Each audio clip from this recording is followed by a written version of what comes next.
घ्या घ्या अजून घ्या घ्या घ्या घ्या. करा सरळ, करा सरळ, करा सरळ. पोस्ट ऑप सर्जरी नंतर गुडघ्याची पूर्णपणे रेंज आलेली आहे. पेशंट आता योग्य पद्धतीने चालू शकतो. नमस्कार, मी डॉक्टर गणेश पुंडलिक आहे. येथे सांधे प्रत्यारोपण आणि दुर्बिणीद्वारे गुडघ्याच्या शस्त्रक्रिया, खांद्याच्या शस्त्रक्रिया तज्ञ आहे. आमच्याकडे गणेश शेकातकर नावाचा आमचा रुग्ण होता, ज्याचं राईट साईड ACL टिअर होतं, तसंच त्याच्या गादीला पण थोडी दुखापत होती.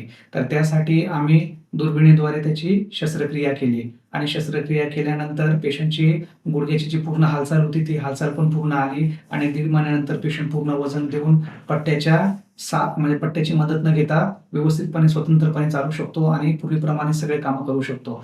गणेश शेकातकर 2 मनोगत आपलं व्यक्त करतील. नमस्कार, माझं नाव गणेश शेकातकर. गणेश आहेर सरांच्या सर्जरीने माझ्या पायाची पूर्ण ACL टिअरची पूर्ण रेंज ऑफ मोशन आली आहे आणि तसेच फिजिओथेरपी मॅडम, सोनाली मॅडम आणि सर यांच्या साहाय्याने आत्मामानिक हॉस्पिटलमध्ये माझी सर्जरी झाली आणि या ठिकाणी सर्जरी व्यवस्थित झाल्याबद्दल मी सरांचे आणि मॅडमचे आभार मानतो.